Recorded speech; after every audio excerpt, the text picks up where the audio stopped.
Good morning, how are you? It's a wintry day here in January. It's 5th, I believe, Friday the 5th. My kids are in school today, so I thought I'd take a little quick video on my garden plan. I typically sit down and do this between Christmas and New Year's. In those like kind of crazy days, I like to try to take a morning or an afternoon and just sit down at the kitchen table away from the kids while they're engaged in all their new things, and I take some time for myself and plan ahead for the year. I usually just do this in a coil bound scribbler. I'll get out a big piece of printer paper and I'll sketch out a plan, and I will write down my plans for the year. But this year I was actually watching YouTube and I saw that that 1870s homestead, she had created a garden planner, and I thought, oh wow, wouldn't that be nice? So I was like, you know what, it'd be nice to support another gardener out there. So I decided to pick it up for myself for Christmas.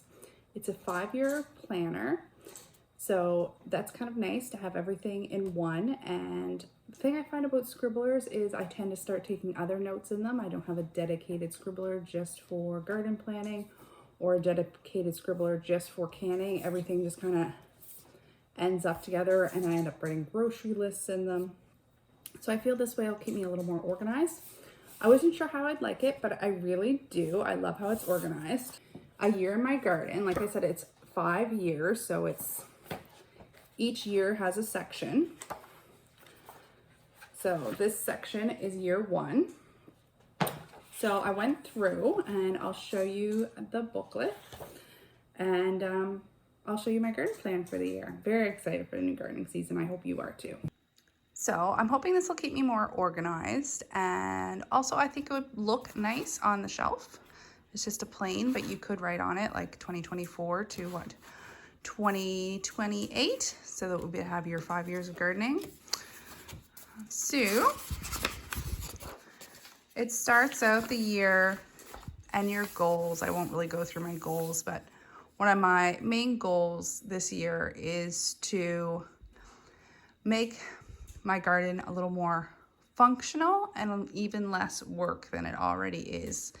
I'm not going to expand, well, I'm only going to slightly expand this garden this year. Last year I did a great big expansion, and also we did have our dog of almost 13 years passed last summer, so I'd like to create a memory garden for her. There's a spot that she always used to lay underneath a big tree, so I'd like to create a shade garden there. So those are my goals for this year and what I want to grow. So what I did is I started listing what I wanted to grow, kind of bed by bed. But then what I decided to do was, at the same time, I wanted to go through my seeds and see what I had and what I needed, and also start dates of anything I needed to start early. I just jotted down here, June 1st is considered my last frost. This is according to Farmer's Almanac. Actually, Farmer's Almanac says June 3rd for this area. I do find I can cheat that a little bit. So I do use June 1st as my last frost, but there's plenty of stuff you can get out before then. And if you're willing to take the time to cover things, there is even some warm weather plants I can get out probably by at least May Day weekend. This was a bit of a learning curve when I first moved here. I only moved here from 45-minute drive away, and my last frost date 45 minutes away was probably about May 20th. So this was a big adjustment. My first few years I did lose a few tomato plants just because I was jumping the gun, but I found here especially we're 30 meters above sea level, so we're very low lying, so we're very prone to those late frosts. Okay, I'm going to show you my seed bin and I'll show you just how I kind of went through this. I know this looks kind of chaotic, but this is what works for me. I know a lot of people use those the photo cases, And I do really like those, but those are maybe about $20 a piece. And I think this is tote I already had that I just emptied kids' toys out of when they were done with playing with them. So this was just had some Legos or something in it. So this now is my seed bin. It started out about this big, and then each year I go for a bigger bin. But this is kind of where I'm at right now.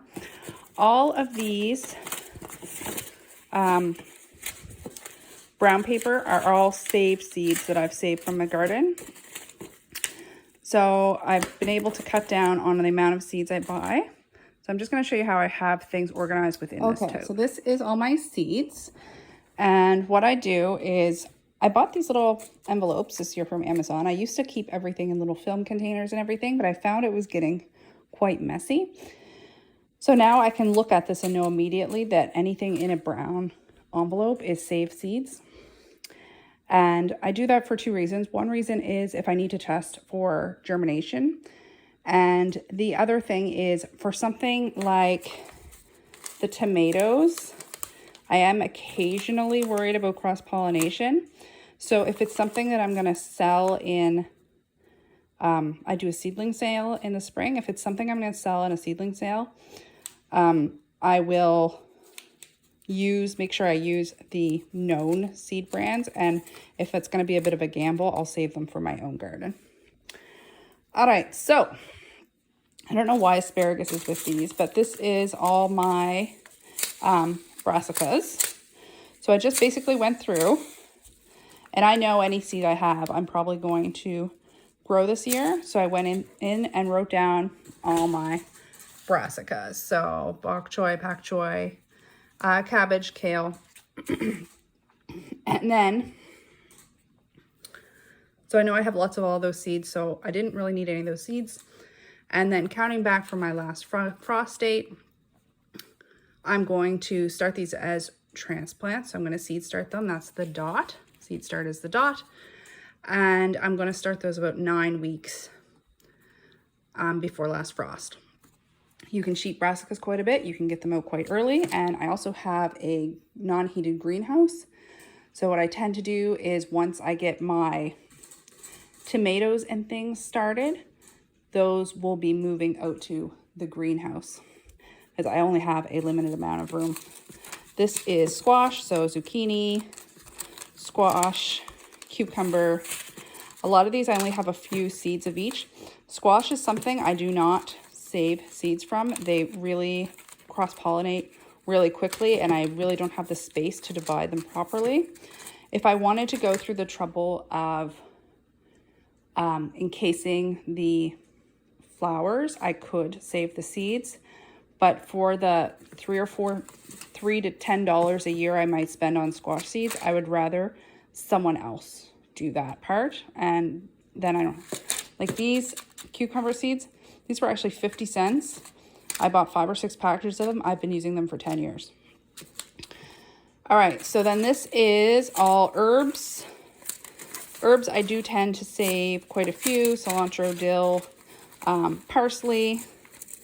I do have some chives. I save my basil seeds. There's dill, there's parsley, oregano. So I did write down any seeds I'm going to be starting. Like oregano, I have a patch out there, but I might start some for seedling sale. But I did write them here, and same thing, how many weeks before last frost. If I'm going to direct sow them, dill, I just direct sow. Dill I throw down whenever I am planting out my cucumbers. I just throw down through the middle of the bed.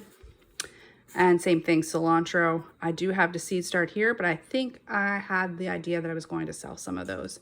Cilantro is a really dividing herb. I have found people either love it or hate it. All right, then this is lettuces and spinaches. I know these are all things I'm going to start quite early. Spinach I direct sow, and I will direct sow that 9 weeks prior. And then lettuces, I usually direct sow and do seedlings as well.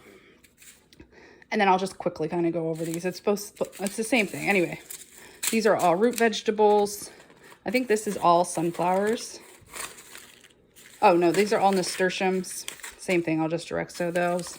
Some tomatoes, and then I went through and I thought, gosh, I could really use a couple I'd like to try a different slicer.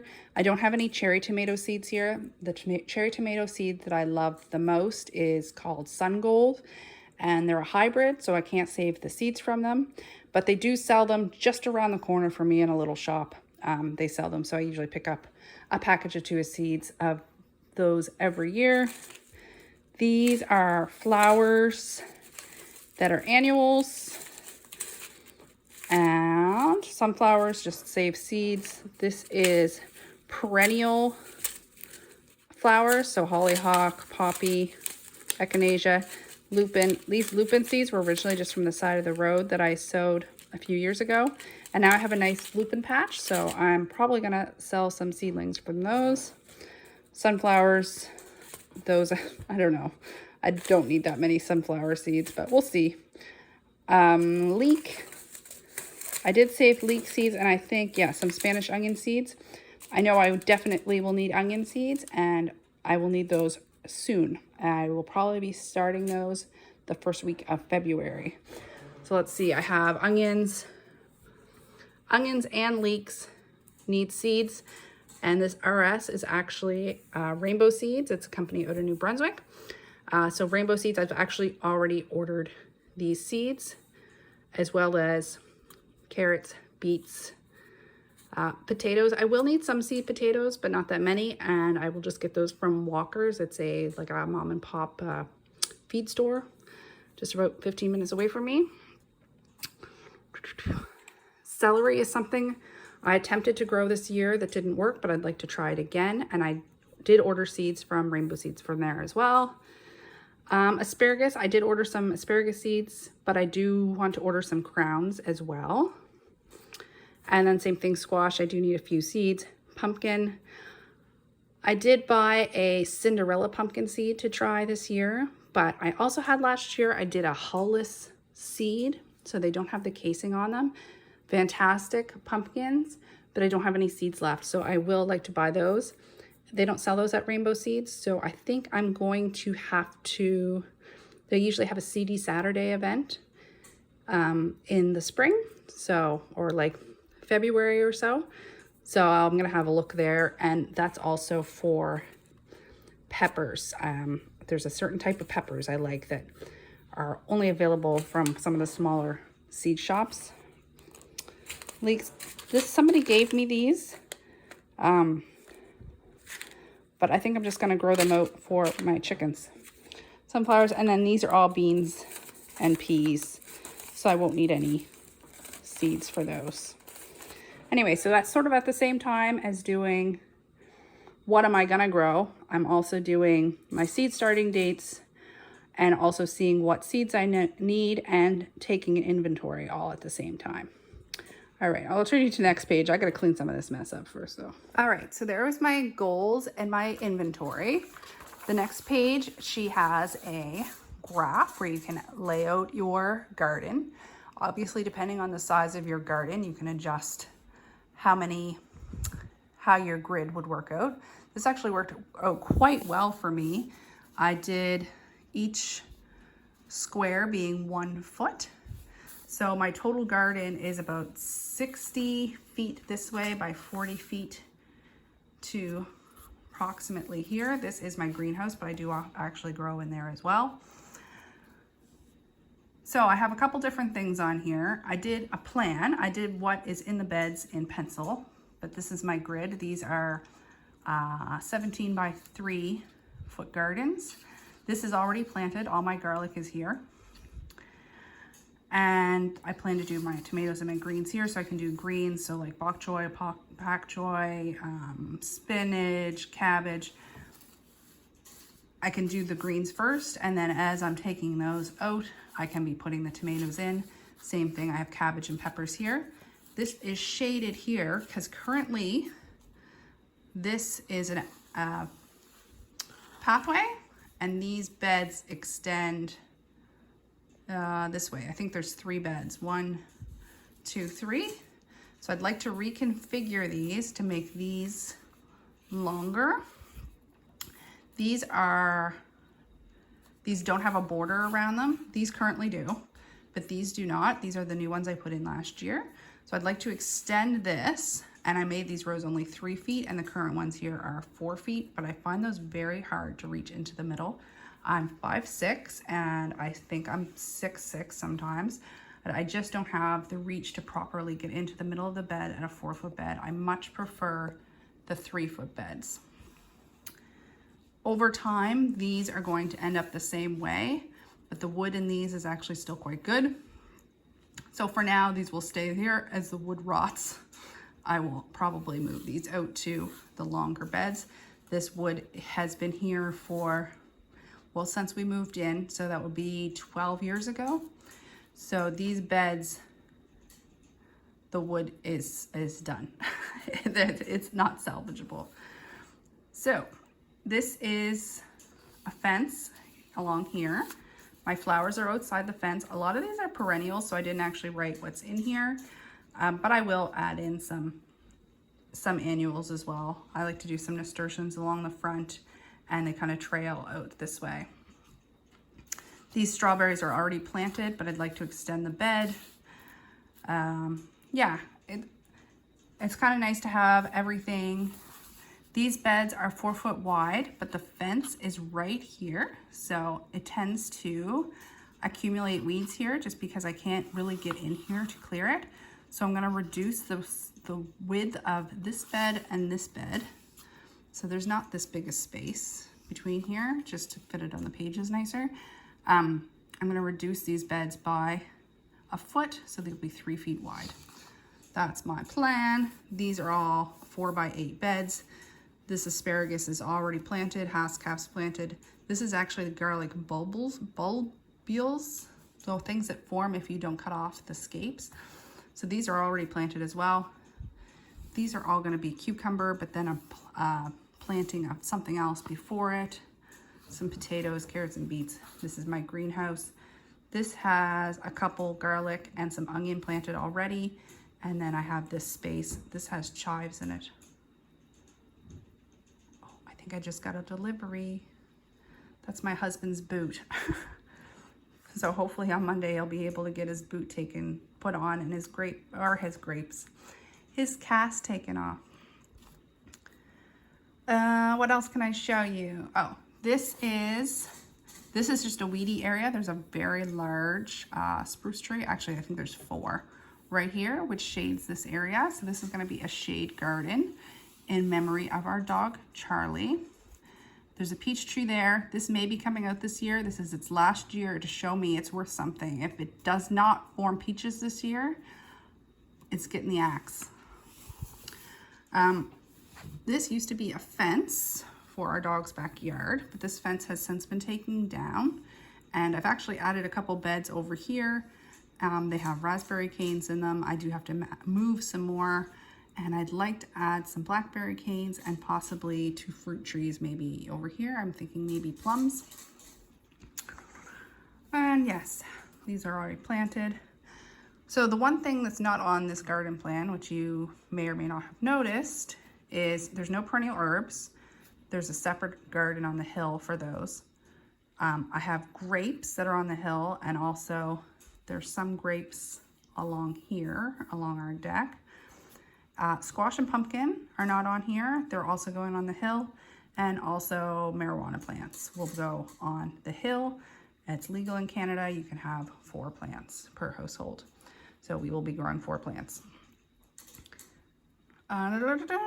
Yeah, so new area here, and these beds will be new. And as I said, this is all in pencil, so I can change things around. These represent, I'd like to do like 2 little pea towers. This bed is actually, it's actually 3 feet wide, but just for spacing, I did make this. And these 2, these are actually 4 feet wide, but I just messed up my spacing a little bit. I was trying to, my garden is not a perfect rectangle, but anyway, this was very nice. Usually I have this on a separate piece of paper, and I actually put them in the bottom of my seed bin. But this is nice to have it all together. So nice. I can kind of flip back and forth through. What do I need? What do I have? Where is it going? So then on this page, she has when, what, how. You can really tell this is laid out by someone who gardens. I've been gardening for about 20 years, and honestly, this is what I write down every year, but without the divisions. But it's really nice to keep it organized. So seed starting schedule, I just kind of started doing this. I was kind of doing it in order, what to start every week. And I'll probably write the weeks over on this side, or the dates even, maybe the dates on this side. This is direct sow, so spinach, turnip, carrot, beets. Basically any of your root vegetables tend to be direct sow. Peas, I direct sow. I think last year I did start some sweet peas in soil blocks, but I'm not going to do sweet peas this year. I didn't love how long they took to bloom. I have lots of other flowers I would prefer. Poppies, you can throw those seeds right in the snow and they will grow. Radish, lettuce, dill, beans, potatoes. I already have garlic in the ground. And yeah, onions too. Or onions, I start seeds and do sets as well. So I guess I could add them to both lists. Items purchased. This is what I plan on buying this year. Strawberry bundles. They come in 25 bundles just to extend that bed. I know the strawberries will spread, but I'd love to be able to, what's that word I'm thinking of? I want to say facilitate, but that's not expedite that process. Charlie plants. I do have a $200 budget I've given myself for some shade-loving plants and shrubs. I usually would start everything from seed, but I'd like it to look pretty this year. I know it's going to be a little bit of a rough summer without her. We've had that dog since before my first son was born, so it's going to be a little bit rough for them this year. So it'd be nice to have a spot they can sit and remember her. I want to get a blackberry cane. I'm holding out. I could have had all the free blackberry canes I could ever want, but I'd really like to get a thornless one. So I think I will actually invest the $12 to $15 and buy a thornless one. Seeds are on my list on my other page. 2 fruit trees, wood chips. I really need to redo my pathways. I need to recover my greenhouse. It has a tarp on it currently, and it has lasted for 2 years, but it needs to be recovered. And I do need some soil for seed starting. I did this as sort of as like construction goals. So I need to build a couple more compost bins. I'm going to fill 1 compost bin with straight up horse manure. I usually dig it directly in my garden, but I don't need any this year. But I can get this for free, so I'd like to keep a supply. I need to build a brooder for my chickens. We had a hen already try to go broody in November, so I have a feeling I'm going to have a broody chicken, and so maybe we can get some chicks. Pole fence. This is a fence I intend to build alongside the hill garden. Same with the extension of the spruce fence that's on the hill garden. I don't know if I'll get these completed, but it's a good project before the ground completely thaws, especially the pole fence. Finish the cold room, that needs to be done in the winter, and build a windmill. This is a design that I found a picture of me when I was little that my granddad built, so I'd like to try to replicate that as a garden item. Preservation plans, I just started kind of going through this. I'll go over this again when I go through, finish the pantry challenge, what we've went through, what we use lots of, what we don't use so much of, and get some actual numbers of, though I do pretty much already know, I've been doing this for quite some time. This is the same thing, preservation plans. I like the idea that there's enough space I can do preservation plans, and maybe I could leave a space and what I actually preserve or what actually goes into preservation and not just eaten fresh over the summer. Harvest log. I didn't do this last year, but I did the last 2 years, and I really appreciate it. I can go back and go, okay, in 2021, I harvested, 87 pounds of green beans. We had way too many green beans. Maybe I need to plant less. So combining it with how many I planted, I can look and see what I have, what I need. And it's just nice to have it in one spot, and I can look back on it. I don't think I have my harvest log from 2021 anymore because I throw everything away. As soon as it's out of sight, it doesn't exist to me. And that's why I really like this. It's pretty, and I will keep it on my shelf, and I can refer back to it year after year. What did I learn? Yeah, I kind of like this, but I would word it more like things to change or things to improve upon, I guess. But same thing, exact same thing. And then of course a notes section, and then we're going on to next year. So yeah, I'm a really big fan. I think she did a really excellent job organizing this. You can definitely tell it's organized by someone that gardens, and I appreciate it. And I hope that I can continue using this for the next few years, and I'll keep everything just a little more put together for my garden. So that's my plan for 2024. I hope you're sitting down and able to enjoy your plants as well. We have a big snowstorm coming on Sunday, so it's sort of nice to refer to this, and now I can start ordering seeds. I did do one seed order already from Rainbow Seeds. I spent $59. Actually, I think I even wrote that down. I spent $59 with tax. And I do probably have 2 more. A Seedy Saturday order, and then I may buy some seed potatoes and asparagus crowns, fruit trees, that sort of thing, live plants. So I don't have an actual budget for my seeds and stuff this year, but I usually spend less than $200 on plants. All right, there we go. That's the plan, 2024. Thank you so much for sitting here and spending the afternoon, morning, evening with me. And I hope you have a great 2024 growing season. Bye now. Thank you.